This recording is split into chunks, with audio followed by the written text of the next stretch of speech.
Hello, my Juicy co-creators. Lilu here in San Diego, South California on the Juicy Living Tour. And definitely when we have relationship conversation, especially with John Gray, this is definitely the tour gets juicier and juicier and juicier by the minute. Thank you so much for accepting to do this interview here while you were actually having this meeting with the Transformational Leadership Council. So it's fantastic that you took the time. Thank you. I so appreciate. I'm so excited about doing an interview with you because everything about good relationships is keeping the juice flowing. So we need to keep juicy. I like that. Yeah, on all levels, because I interviewed you many years ago with my little flip camera, and those videos just went like wild. And if you haven't seen them, check them out, because we spoke of the law of attraction and relationship, and of course, your book that many couples have read, and many women put in the hands of their men. Yes. Women are from Mars, women are from Venus. Well, men are from Mars and women are from Venus. Awesome. How many millions of copies sold? Probably around 40 million of that book, but all the books about 50 million. Because there's a whole series. There's Mars, Venus on a Date. There's Mars, Venus in the Bedroom. There's Mars, Venus Together Forever. So I created a lot of books based on those principles of how men and women are different. Without an understanding of those differences in a positive way and an ability to appreciate those differences, we tend to, when we miscommunicate, we tend to judge each other, get upset about each other, reject each other, and then we create a relationship that reflects that judgment rather than having a positive way to understand our differences, which then creates a foundation to be able to communicate so our partners can really understand us and the love can flow again. So I know your work has evolved in many different directions, and I was really thrilled to see your new website and to see your daughter on there, Lauren, and that she's getting involved, and that there's all those sections on and those video blogs even. So if you want more content, and more juice, there's plenty there. But and you also speak of sex and having great sex and great relationship, and I'm definitely interested to get in that conversation. But also the whole nutrition aspect is very big. Tell us about that. Well, if you love someone, when you love someone, it all starts out fine. But if you don't have the right hormonal balance, if you don't have the right nutrition to create the hormones naturally, then suddenly you become moody, suddenly you lose your libido, interest in sex starts to go away, or interest in sex with somebody else starts to increase. And so this creates a dynamic tension in the relationship. And most importantly, to know that when you first fall in love, the brain chemicals and hormones that get produced are the same hormones if you were taking cocaine. So it literally is like a drug high. But in a sense, it's God's gift. It's a glimpse of what you can create together. But after a few years, you don't get those automatic brain chemicals because what stimulates them is the newness and the challenge. When newness goes away and challenge goes away, suddenly your dopamine levels begin to drop a bit. And so that's the passion brain chemical. And then there's the brain chemical serotonin, which is the optimistic brain chemical, where you're full of hope and, oh, look how wonderful they are. And when serotonin levels are up, you always find your partner more attractive, and you tend to be more flexible and accepting of limitations. You don't even see them as limitations. You see it as kind of cute. But after a while, when history sets in, so length of relationship decreases serotonin, the automatic free serotonin you get when a relationship is new, because you have no history. The first time they're late, you go, oh, next time they won't be late. But when it's 30 times down the line, your brain remembers that, and that inhibits the production of serotonin. So there's kind of an artificial high at the beginning of a relationship, but it's truly what we can accomplish. And I've been married 28 years, and we have never been happier. And our sex life is fantastic, and I have more sex today than I had when I was 35 and I married my wife here at 62 years old. Nice. Yeah, but it takes work. And it doesn't have to be challenging work, meaning you struggle. It's just good work. It's like I'm always working. I love my work, and I love the work I do in my relationship. And I have off time, too. I have vacation time. So it doesn't have to be a struggle for people. But we have to work smart. We have to understand each other. And one of the first obstacles is couples, the first few years, it's so automatic. Then when that goes away, they think, oh, I've lost it.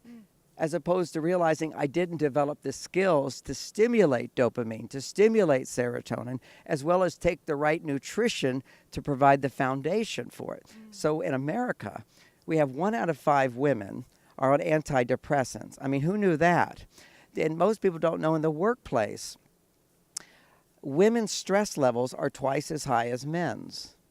And when they come home, their stress levels on average, and this is not just America, it's also Europe, on average, they're 4 times higher than men's. What's happening to women today, which is why I wrote the most recent book, which is Work With Me, is helping women understand why the work world is more stressful for them. It all has to do with an understanding of our hormones. When you're in a relationship and you feel romance and like in sex, if you have foreplay, you have great orgasm, right? If you have foreplay, you have time, you feel relaxed, the environment is beautiful, you have fantastic orgasm. That's produced by a hormone called oxytocin. Now, women tend to run out of oxytocin very quickly. And when you're in the workplace, testosterone inhibits the production of oxytocin.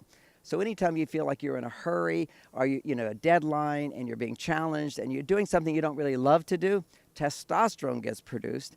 Testosterone helps lower stress for men, but testosterone inhibits oxytocin for women. This doesn't mean that women can't be doing those tough jobs. It just means that women have to make sure they find balance in their life, doing the types of behaviors that stimulate oxytocin, which is why when it comes to relationship, and men are from Mars and women are from Venus, one of the great gifts of it is teaching women how to communicate to men so men will listen, and teaching men the importance of listening to a woman.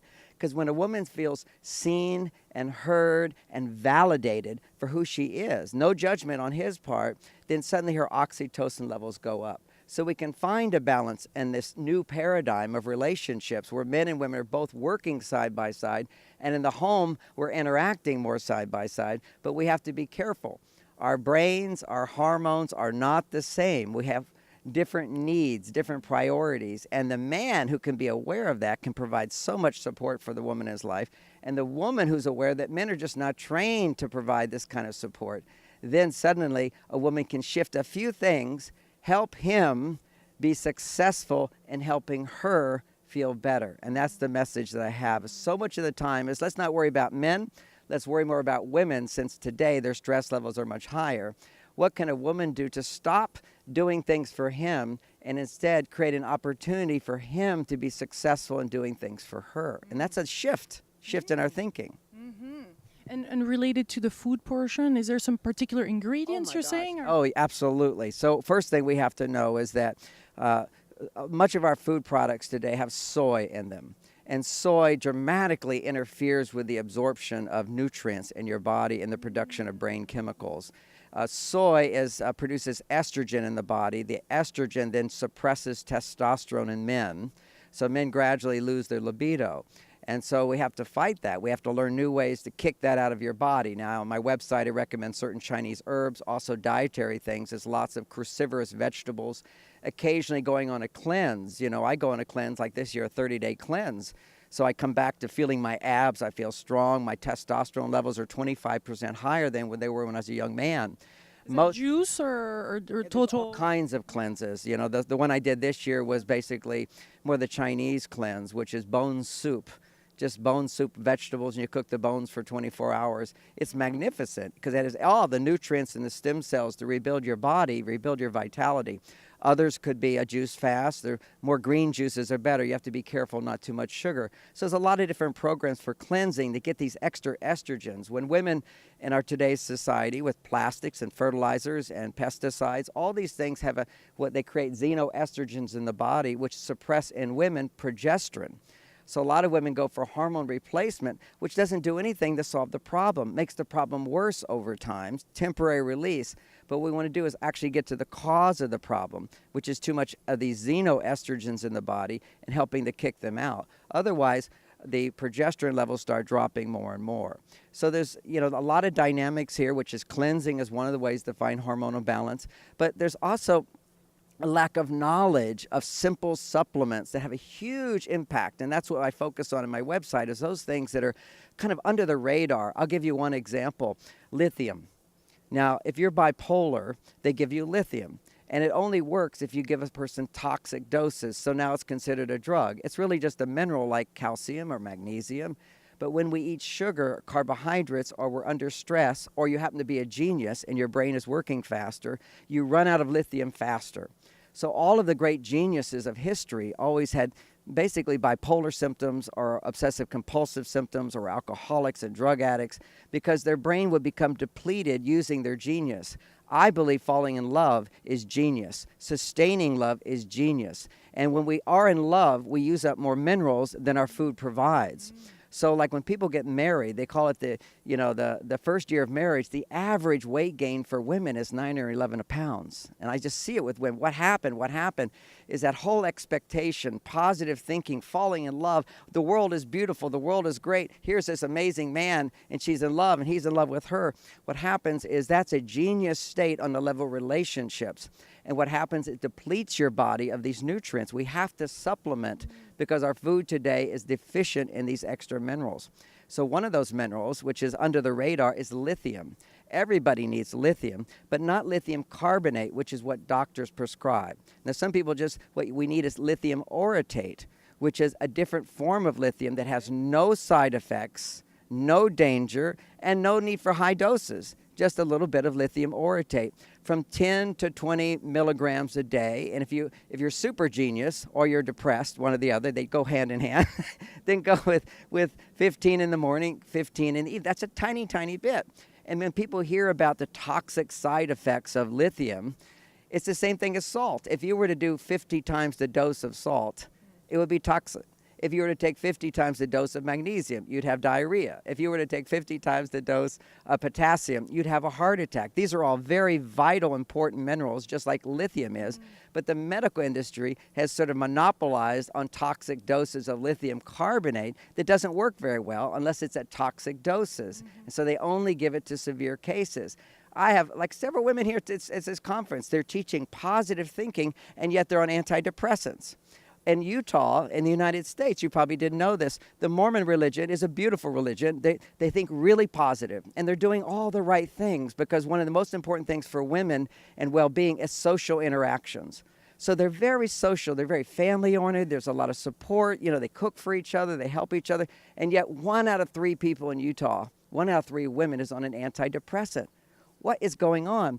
But practicing positive thinking actually depletes your brain of lithium. And now you don't have the actual raw material to make the serotonin, so it doesn't work, and so you go on an antidepressant. Once you go on an antidepressant, the reason it's a drug is it has side effects. And one of the side effects of an antidepressant for everyone who takes it is your cortisol levels double. So now you're more stressed. And elevated cortisol, as we talked in the beginning, stress interferes with everything in a relationship. If you're stressed, you just don't have the energy or the ability to see how beautiful and wonderful your partner is and to feel all those juicy feelings again. It's to come back to the juice. And so what happens is when you're always trying to be positive, if you don't have the actual nutrition that makes you feel, that is the foundation of those brain chemicals, those positive brain chemicals, then you can't make it.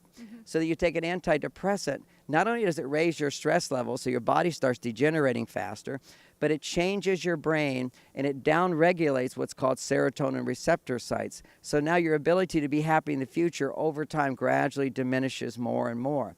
Taking super minerals, which I talk about as other minerals bonded to uric acid, it will cross the blood barrier, raise these receptor sites, and suddenly your brain functions in a way that can support your positive thinking. Every enlightened, positive, creative genius needs to understand this. And we're living in a world now where our children are geniuses. There's so much consciousness. All the people watching your show, juiciness, let's go for the whole gusto. This is genius. People lived in a world of sacrifice and burden and subjugation to authority and buying into the system. We're people that want to step out of that box, think big. But when you think big, you also have to eat better. And recognizing the food doesn't give us all the nutrition we need as well. Awesome advice. Really, I love how you really get into it in details, and I'm sure there's a lot more. How about in the bedroom? How about to live this great sex life? Oh, yeah, Are there some little other ingredients in the bedroom, or because women keep on adding some little things to turn their men's on, but is that really something that is the best that a woman can do? Well, what happens is there's always newness stimulates testosterone, dopamine in men. Whenever something's new and challenging, dopamine goes up, which creates interest, and then that allows testosterone to go up, which creates desire. Now, what I mentioned before is high levels of estrogen suppress testosterone in men. The average, and most people don't know this, the average 50-year-old man has half the testosterone levels he had when he was a young man. Now, keep in mind, I'm 62. Mine are 25% higher. If you study indigenous cultures, men's testosterone levels do not go down. We've accepted this as kind of a norm today, but actually it's quite new in history that men's testosterone levels go down, which means their interest in sex goes down. A man theoretically should be interested in sex every morning, but give it a break every other day is my suggestion, so that you miss it a bit and so that she's missing it a bit. But to keep that libido active, a man needs healthy testosterone levels. So one of the things that suppresses testosterone is high estrogen levels. Also soy, and soy, they're feeding soy to the chickens. So eat chicken, testosterone levels go down. They're feeding it to the cattle, the estrogens and soy. The estrogen they made to make the cattle bigger. The soy is their feed because it's a cheap feed. Soy suppresses, not only does it suppress, cause estrogen, but it also inhibits the absorption of zinc. Now, zinc is necessary to make testosterone. So that's why they say oysters are an aphrodisiac, because oysters have a lot of zinc in them. And so we have to take zinc supplements. Once again, zinc orotate is something that will get into the cells as opposed to the regular zinc products are usually water soluble. They just go through your body. So you have to find the right kind of zinc, and you need to take plenty of zinc, one. Two is so many, like 1 out of 3 men in America over 40 are doing Viagra or Cialis. These are like to give them erections. What they don't know is simply taking 6 grams of arginine plus these super minerals will suddenly bring it all back. And it will help raise the testosterone levels. So that's on the physical level. On the emotional level, what a woman has to do is be smart. Okay, she knew in the beginning he made all the moves, right? And then his testosterone goes down, his motivation to make the moves is less. So what she does, and the most powerful stimulator of dopamine and testosterone in men, is to feel I'm successful in making you smile. I have the power to make you happy. So what a woman has to do is help him succeed in making her happy, not faking it. What makes her happy? So on a practical level, it's plan your dates, women. That's the most important thing. Plan your dates a week in advance, and don't go a week without this. See, women often come to me and say, there's no romance. And I say, when was the last date you planned? You know, they're waiting for him to do it because in the beginning he did that, but then he stops. And, you know, I'm talking to the women who want more testosterone in their man. This is what they can do. So on a week in advance, you say to your partner, oh, there's this event happening next weekend. There's this event happening next weekend, or there's this next weekend, and I'd love to do any of them. You pick and let me know what we should do. So you let him make the decision, because if he makes the decision, men always take credit if they make the decision. And if you're happy, he takes credit for your happiness. If you're unhappy, then he feels like he failed, which is why men give up making decisions, because he never knows, is this going to make her happy or not? So if women don't realize this, like once you go on that date, that's like putting forth your best self. He's putting forth his best self. He knows he can pick any of those 3 things. It's a no-lose situation. He picks it. She's going to be happy. He's going to feel successful. That's the key to it, is helping him get the message he can make her happy. That will raise his dopamine and raise his testosterone. When he anticipates being successful, his testosterone levels will go up all week. And when she anticipates being treated in a special way, getting her attention, getting her way, she's the center of the world for 2 hours a week. That's it. Women are always thinking of everybody else. 2 hours a week, anticipating this is about me. I get to dress up. I get to wear my jewelry. I get to get my hair done. I get to feel good, do something I like to do. I'm going to interact with people. My husband, my partner is going to take me. I'm the center of attention. Women have to learn to fully receive at those times, just like in the bedroom. It's like practicing, but that date will create huge amounts of oxytocin that makes her responsive to his sexual advances. Because after a while, you know, men will have sex with a woman and she's not fully responding. His body just goes, forget it. It just turns off. You know, my belief is at least, you know, as you're getting in your 50s and 60s, it changes a little bit. But she needs to have an orgasm at least once a week, or if not every 2 weeks, for a man to stay sexually engaged with her. And you can't fake it. You can pretend to fake it, but his body knows. Because when a woman has an orgasm, and this is in animals and everybody, this is programmed into us. When orgasm occurs in the vagina, it will bowl up, and then it will contract, and that's to push out the sperm of any other animals that have put their sperm in there. You know, in the past, when an animal goes into heat, many males will come. And at the point when she finds the right male, this is called sperm competition. Anybody can read about it. But all the sperm are competing to make the baby. When her body says, this is the right male for me, that's the alpha male, her body will orgasm. And the orgasm, it expands and it tightens. And it shoots all the other sperm out. And then he comes back in and his sperm wins the prize. That's all physiological. But his body knows when you have a climax, that means you've acknowledged him as the alpha male. And that makes a man feel great. It empowers him. It raises his testosterone. So he has to feel successful in bed. So now, how do women do that? They have to make sure they're making enough oxytocin to have that climax and to learn to relax and let him do it. Learn to ask for what she wants in the bedroom. So there's lots of ways so the man never feels sexually rejected because you may not be in the mood. So you just set up, honey, sometimes I'm not in the mood, but I'm still enjoying sex. So let's do what I call cuddles for quickies. 10 minutes, you just lie there naked, kiss, hug, whatever, just cuddling and just touching. That then arouses him. And don't touch his penis at all. Let his penis come up all on its own. So you are actually having that effect on him just by your presence, by your beauty, by your radiance. That stimulates more oxytocin in you, that you're having that influence on him.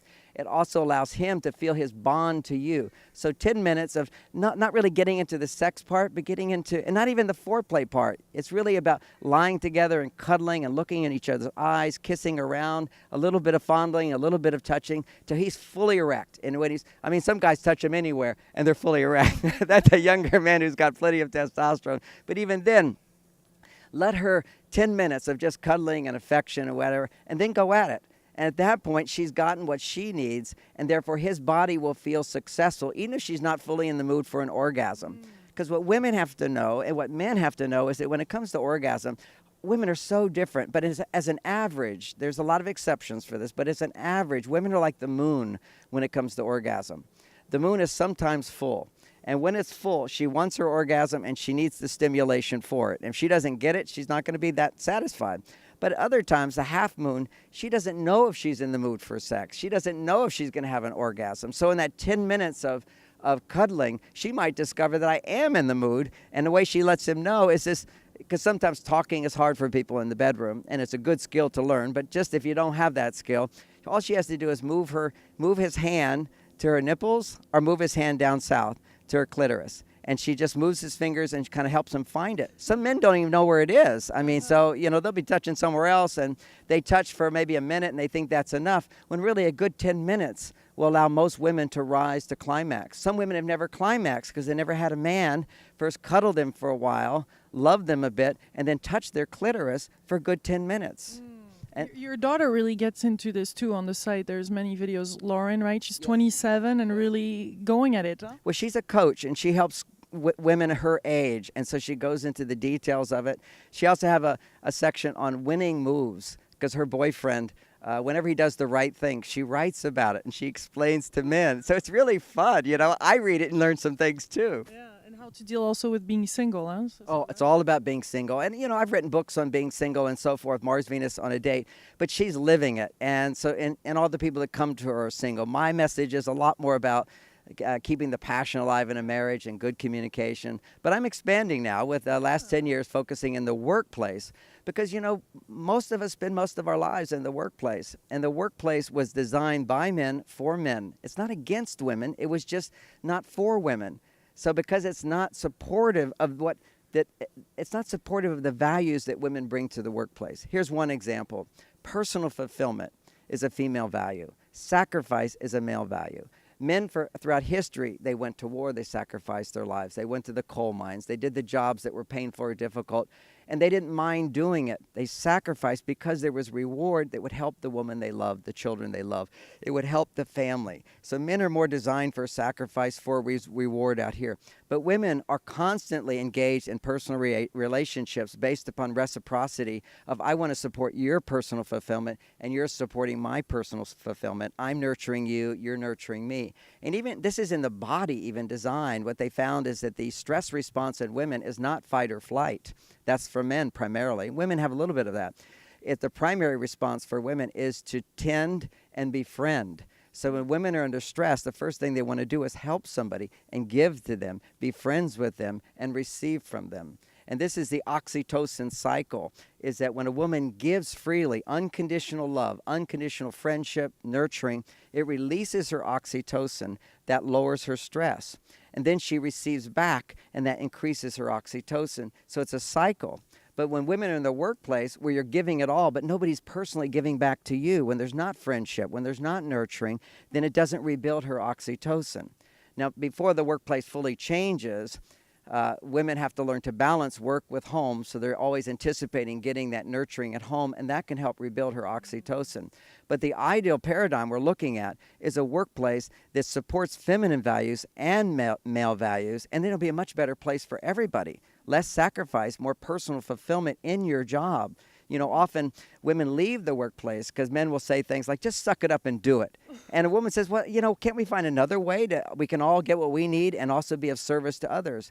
And there's just not room for that. But in my Work With Me book, it helps men truly begin to shift their awareness. There's so many things that men don't even know about women that once you start to know it, the value of women in the workplace goes up. Then as that goes up, then a lot of the ideas that women can bring to the table will be appreciated more as well. Let's work with me. That's Work With Me. Beautiful. Thank you so much, John.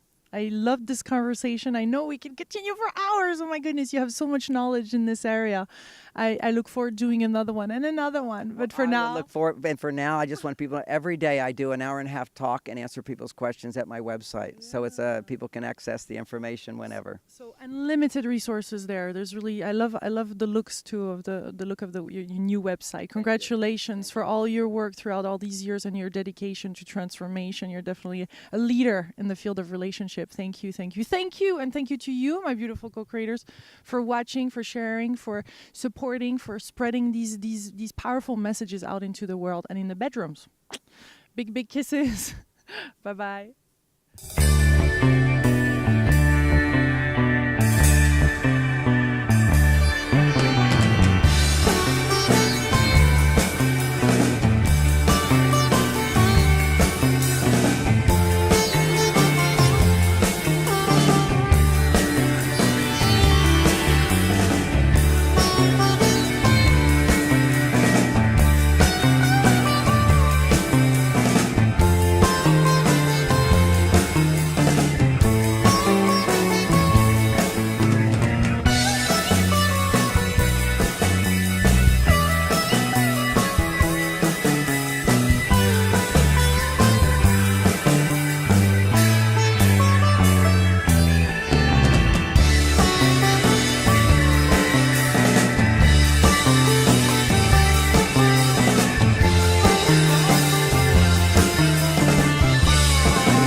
And if you haven't seen them, check them out, because we spoke of the law of attraction and relationship, and of course your book that many couples have read and many women put in the hands of their men. Yes. Women are from Mars, women are from Venus. Well, men are from Mars and women are from Venus. Awesome. How many millions of copies sold? Probably around 40 million of that book, but all the books about 50 million. Because there's a whole series. There's Mars Venus on a Date, there's Mars Venus in the Bedroom, there's Mars Venus Together Forever. So I created a lot of books based on those principles of how men and women are different.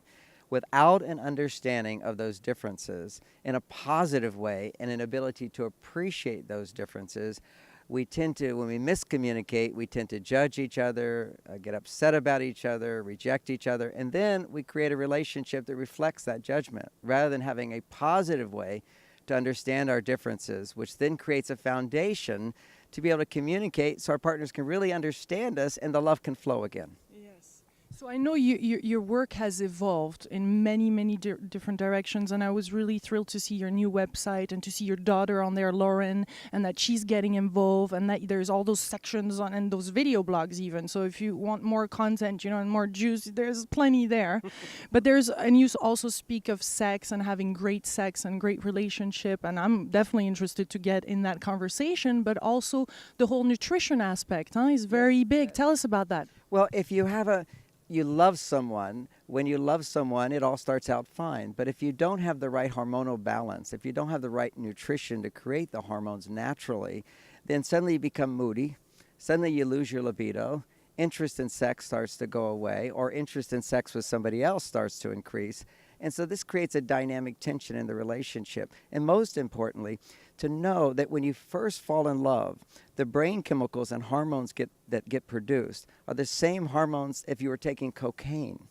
So it literally is like a drug high. But in a sense, it's God's gift. It's a glimpse of what you can create together. But after a few years, you don't get those automatic brain chemicals because what stimulates them is the newness and the challenge.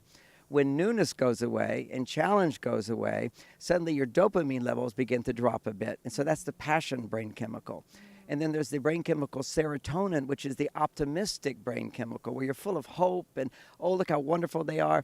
And when serotonin levels are up, you always find your partner more attractive, and you tend to be more flexible and accepting of limitations. You don't even see them as limitations. You see it as kind of cute. But after a while, when history sets in, so length of relationship decreases serotonin, the automatic free serotonin you get when a relationship is new, because you have no history. The first time they're late, you go, oh, next time they won't be late. But when it's 30 times down the line, your brain remembers that, and that inhibits the production of serotonin.